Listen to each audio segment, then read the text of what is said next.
Olá pessoal, tudo bem? Para quem não me conhece, o meu nome é Simone, eu sou professora de Química e eu gostaria de dar início a algumas atividades aqui no canal, montando um curso, tá? Introdutório de Química Geral, focado para estudantes universitários. Então a nossa primeira aula, ela é baseada na teoria atômica, tá? Eu dividi esse assunto em duas partes. Então, como vocês podem ver aqui, né, nós temos essa divisão em duas partes. Na parte 1, que seria a nossa primeira videoaula, nós vamos falar um pouco a respeito das ideias iniciais, né, do conceito de átomo, o modelo atômico de Dalton, o modelo atômico de Thomson, né, e falar a respeito de alguns experimentos envolvidos nesse modelo, o experimento de Millikan e a descoberta do próton.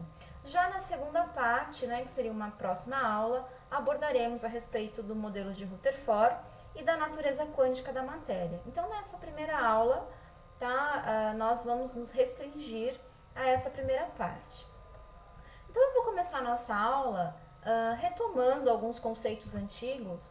A ideia é que nós caminhamos, né, em função dos avanços que se tinham a respeito da teoria atômica, então voltar em alguns conceitos históricos, de modo que a gente vai evoluindo à medida dessas aulas até chegar no modelo que nós temos hoje como mais aceito. Então a primeira ideia, ela surgiu na Grécia Antiga, tá, com Demócrito, em torno de 460 anos antes de Cristo, e ele dizia o quê? Se nós pegarmos um pedaço de matéria, né, um material qualquer, e eu for fragmentando esse material diversas vezes, eu vou chegar numa porção menor, ok? Que eu não vou conseguir mais fragmentar, e que essa porção, ela vai apresentar as mesmas propriedades do meu material de partida. Como essa porção, ela representa a menor porção que eu consigo dividir, ele denominou isso por átomo. E o que significa átomo? Indivisível, ok? Porém, uma coisa que eu gostaria de chamar a atenção é, será que os átomos são realmente indivisíveis? Então, essa é uma pergunta que eu gostaria de retomar, né, e que a gente conseguisse responder isso até o final dessas aulas, né, considerando a evolução desse modelo, né? Então, lembrando que o nome está relacionado a esse primeiro significado, tá? As ideias de Demócrito, elas não se mantêm por muito tempo, tá? Não existe nenhuma experimentação científica na época, era apenas um conceito filosófico, não havia nenhuma comprovação do que ele falava, tá? E muitos filósofos na época não acreditavam nesse conceito de átomo. Então, essa ideia, ela não foi levada adiante, né, durante um determinado tempo.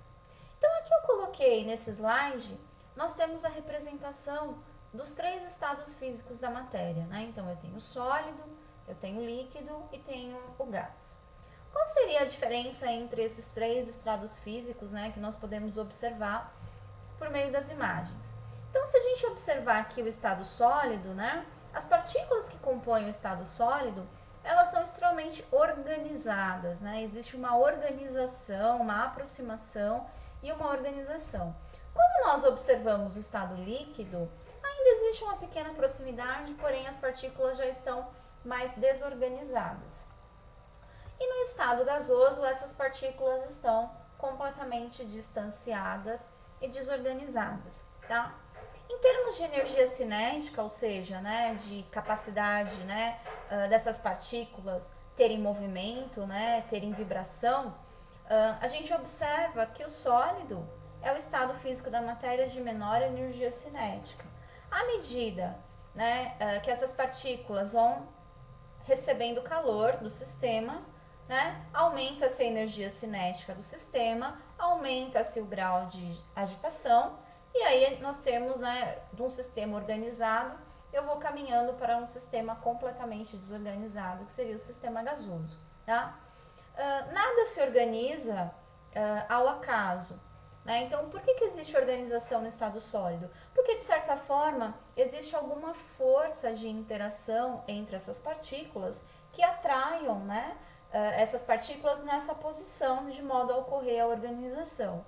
Então, o estado sólido, ele é o estado da matéria em que essas interações são mais acentuadas, né? E o estado gasoso da matéria é o estado em que essas interações praticamente, não vou dizer inexistentes, né? Mas elas têm uma intensidade relativamente baixa por conta do distanciamento e da alta energia cinética das partículas.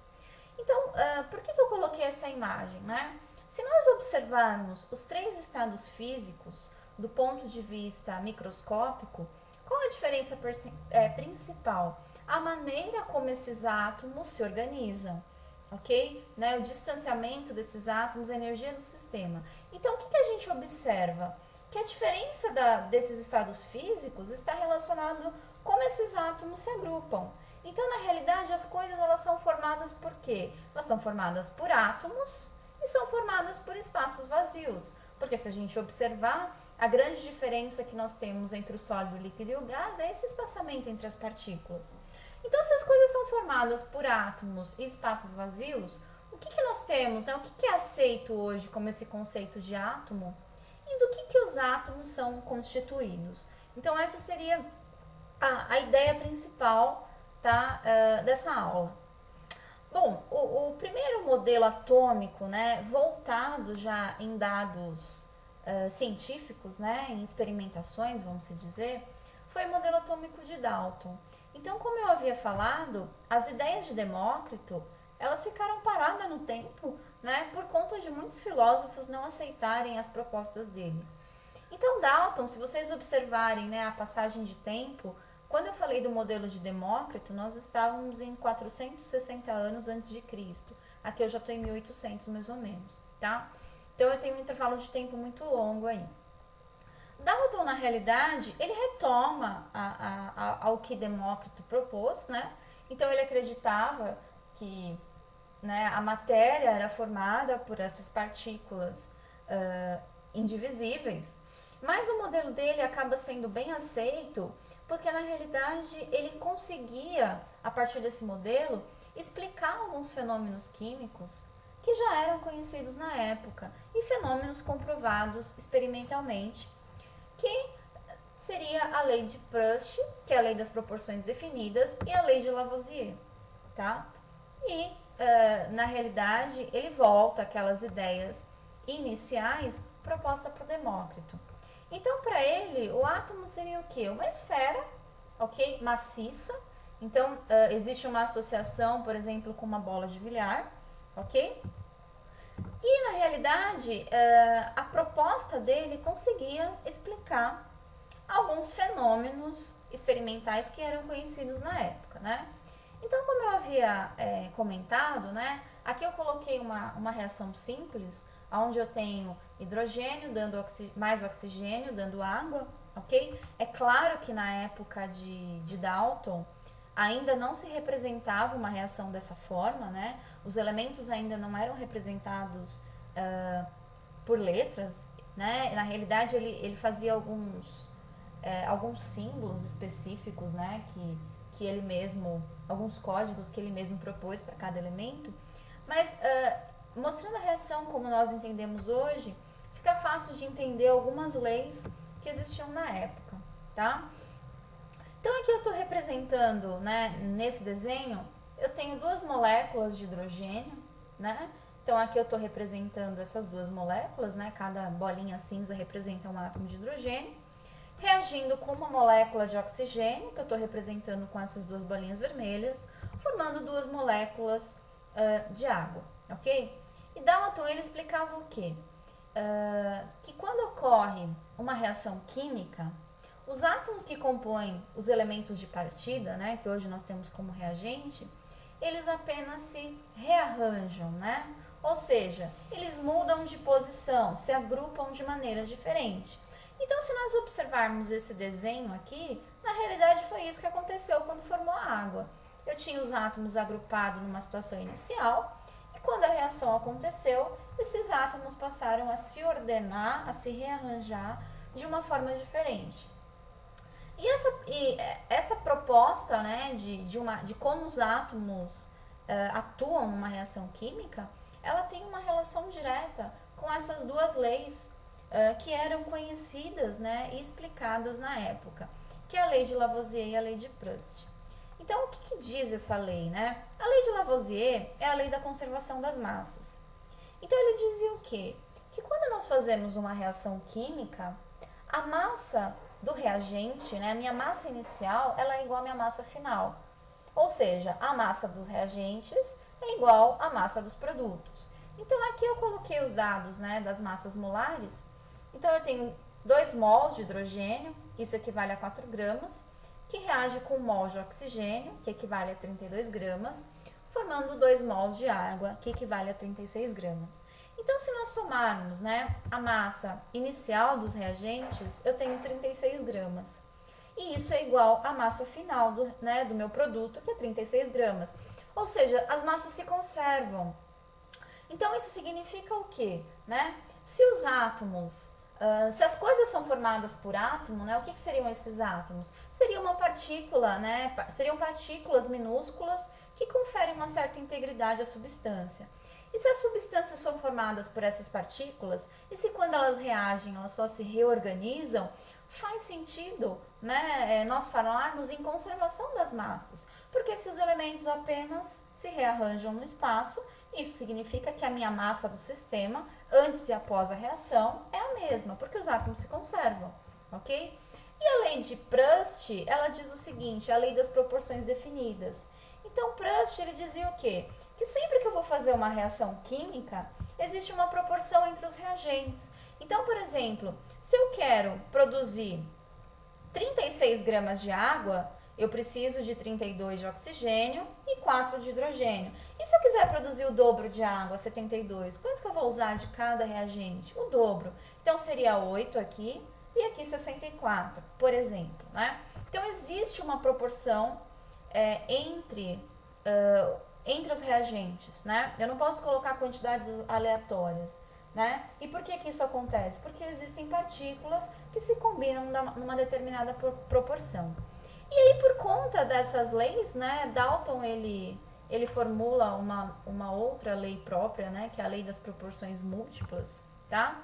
E essa lei diz o seguinte, quando vários compostos são formados a partir dos mesmos elementos, suas composições relativas guardam proporções múltiplas entre si. Então, aqui eu dei o exemplo da água e do peróxido de hidrogênio. Na água, se nós somarmos a massa, né, eu tenho 2 gramas, a contribuição de 2 gramas do hidrogênio para 16 do oxigênio, então a proporção de 1 para 8. E no peróxido de hidrogênio, eu tenho 2 gramas de hidrogênio para 32 de oxigênio, né, porque eu tenho o dobro do número de átomos aqui. Então, 2, né, para essas 32 gramas, eu tenho a proporção de 1 para 16. Ou seja, eu tenho elementos formados pelos mesmos compostos, né? São elementos, desculpa, eu tenho substâncias formadas pelos mesmos elementos, né? Eu falei o inverso. E na realidade o que acontece? Esses elementos, eles mantêm proporções relativas entre si. Então, na água eu tenho a proporção de 1 para 8 e, no caso do peróxido de hidrogênio, de 1 para 16. Então, essas leis, na realidade, elas dão indícios de que as substâncias, né, a matéria, é formada por partículas ainda menores. Então, isso reforça o conceito de átomos. E essas leis, né, tanto a lei de Lavoisier como de Proust, como a lei das proporções múltiplas de Dalton, são leis, na realidade, que são comprovadas experimentalmente. Então, por conta disso, tá, o modelo de Dalton, ele foi bem aceito. Então, Dalton, ele dizia o seguinte, né? Então, aqui nós temos alguns postulados de Dalton. Então, toda matéria, ela é constituída por átomos, e esses átomos, eles são indivisíveis, assim como dizia Demócrito. O átomo, ele é uma partícula extremamente pequena, e ele mantém sua identidade nas reações químicas, né? Ou seja, se a reação química é apenas, né, um rearranjo desses átomos, significa que ele mantém essa integridade. E o átomo, ele é uma partícula esfera, maciça e indivisível. Átomos de mesmo elemento são iguais, e um composto é um tipo de matéria constituída por átomo de 2 ou mais elementos quimicamente combinados em proporções fixas, como a água, né? Numa reação química eu tenho a reordenação ou seja, o rearranjo desses átomos, por isso a massa se conserva, e átomos de elementos químicos diferentes se diferem quanto à massa. Nós vamos ver que nem tudo que está aqui é uma verdade hoje, à medida que nós somos evoluindo, mas a teoria dele, inicialmente, ela foi bem aceita porque ela explicava fenômenos que eram já estabelecidos, né, na época, experimentalmente falando, tá? Bom, como é que as coisas vão evoluindo, né? Com a descoberta, né, da eletricidade, Benjamin Franklin, né, realizava diversos estudos com a eletricidade e ele consegue associar, né, a existência de cargas que se comportavam de maneiras diferentes, né, e aí vem a questão da carga positiva e da carga negativa, e ele dizia que uma carga, sempre que eu tenho, né, um fluxo de cargas negativos, um fluxo de cargas positivas também está associado, né, de modo que as coisas sejam neutras, né. Então nós temos uma gama de experimentos, né, voltados à parte de eletricidade, tá? Faraday também realiza alguns experimentos, né, o que nós conhecemos hoje por eletrólise. Então Faraday ele dizia o quê? Que quando eu passo uma corrente elétrica por uma substância química, né, eu consigo provocar reações químicas, e quando eu mudo a integridade, né, dessa substância de partida, eu mudo a quantidade de eletricidade utilizada, tá? Então aí já vem o conceito que, dependendo do elemento, né, que essa substância é formada, a quantidade de carga elétrica, né, necessária é diferente. Então, aonde eu quero chegar já se sabia, né, já se tinha-se uma relação entre a eletricidade e a matéria, né, que de certa forma a carga elétrica também poderia estar associada com a matéria.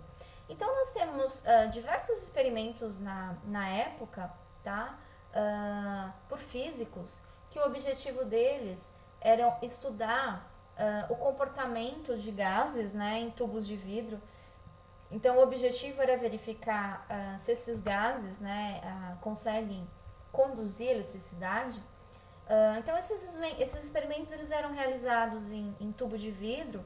Esses tubos de vidros eles eram parcialmente evacuados, e aqui nas duas extremidades desse tubo era conectado um eletrodo negativo, que é um cátodo, e na outra extremidade um eletrodo positivo, que é um ânodo. E o que acontecia, né? Por esse tubo de vidro era aplicada, né, ele era conectado numa fonte de energia, e posteriormente era conectado uma diferença de potencial nesse sistema. E o que se observava quando esse experimento era feito, né? Um raio, que na realidade, né, é um raio esverdeado, que ele surgia do eletrodo negativo e ele ia em direção ao eletrodo positivo, né? Aqui vocês têm um vídeo que mostra um pouco melhor, tá, o que eu estou explicando, tá?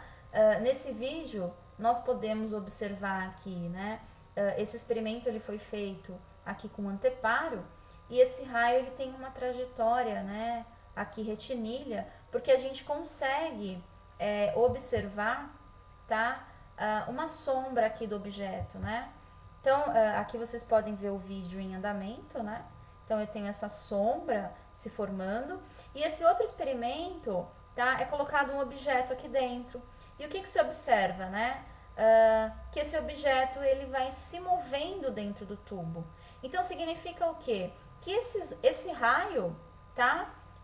Ele apresenta massa, porque se ele consegue mover esse objeto, né? Nessa outra imagem aqui, nós observamos, né, a atuação desses raios catódicos na presença de um campo elétrico, fazendo com que ele sofra desvios.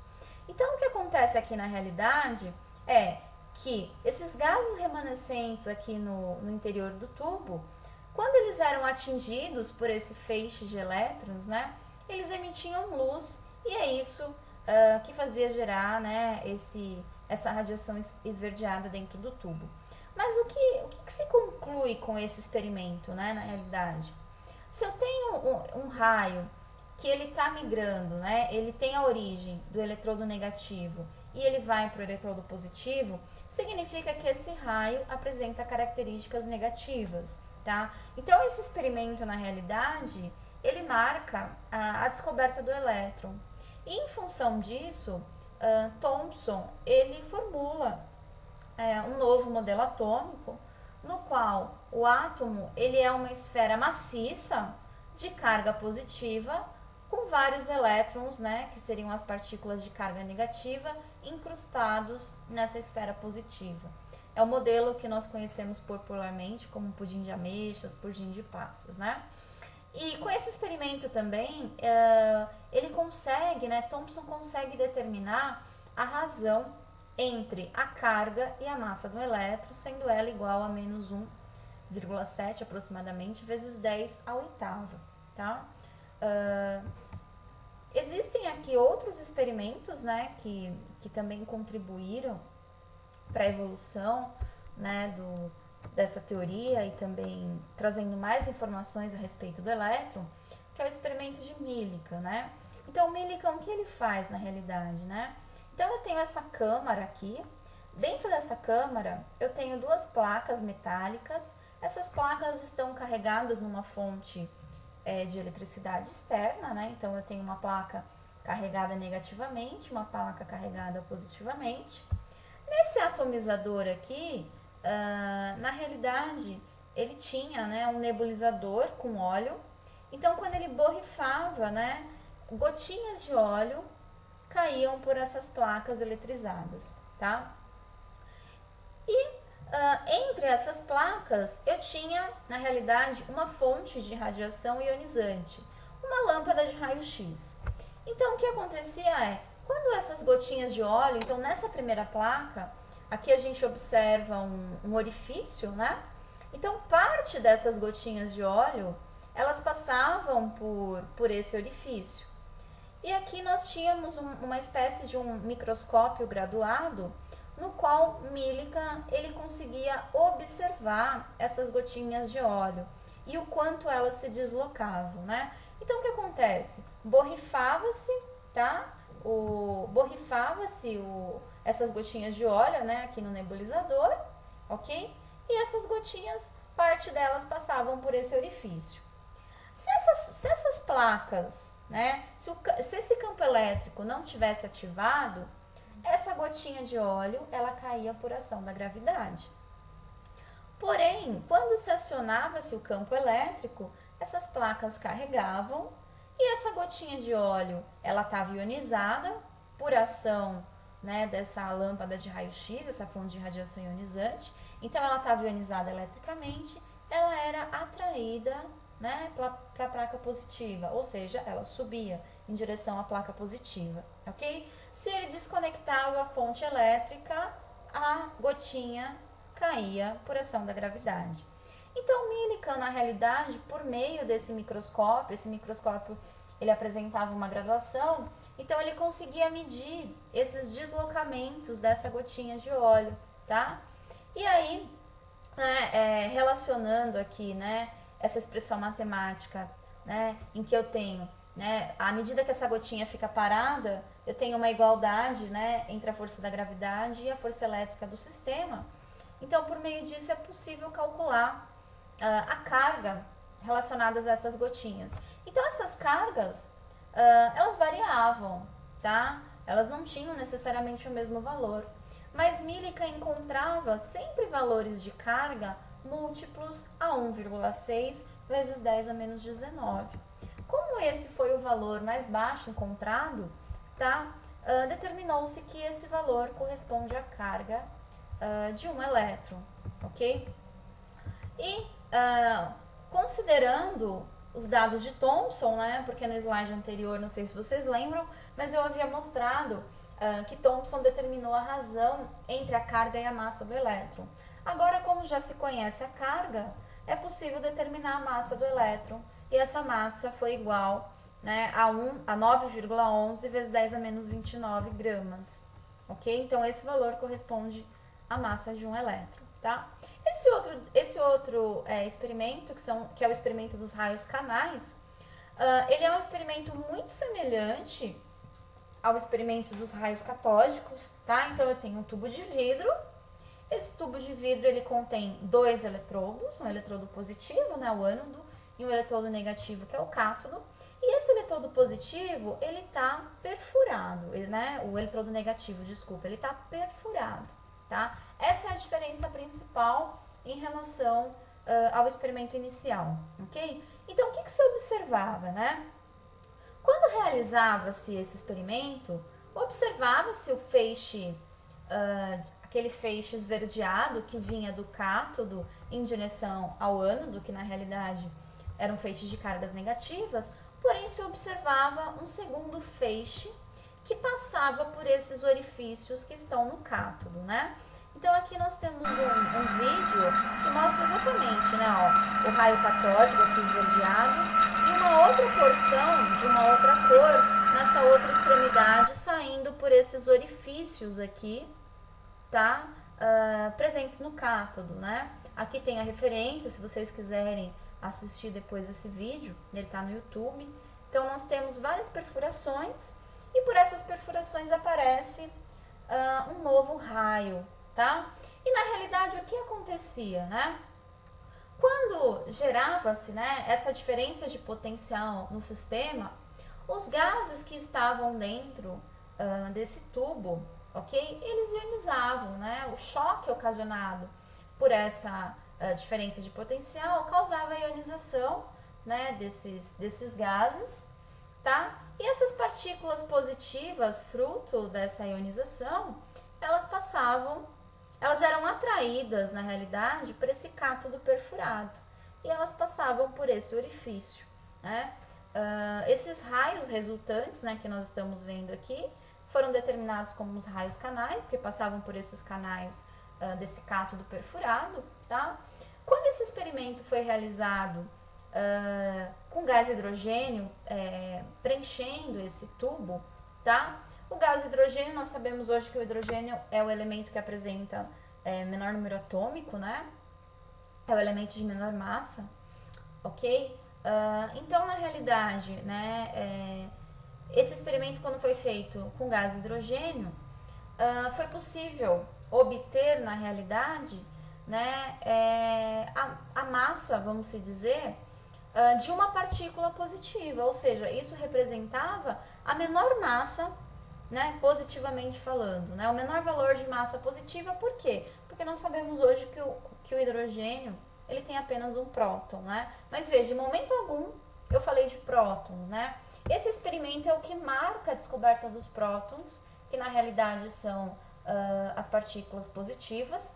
Então esse raio, na realidade, ele é formado a partir dos choques, né, entre os raios catódicos compostos por elétrons e as moléculas desses gases, promovendo a fragmentação dessas moléculas. E com isso gerava-se partículas positivas. Como o hidrogênio é o elemento de menor massa, praticamente nós tínhamos uma partícula positiva quando essa molécula de hidrogênio era fragmentada. E essas cargas positivas eram atraídas por eletrodo negativo, que é o cátodo, e era possível visualizar essa radiação por meio da perfuração, tá?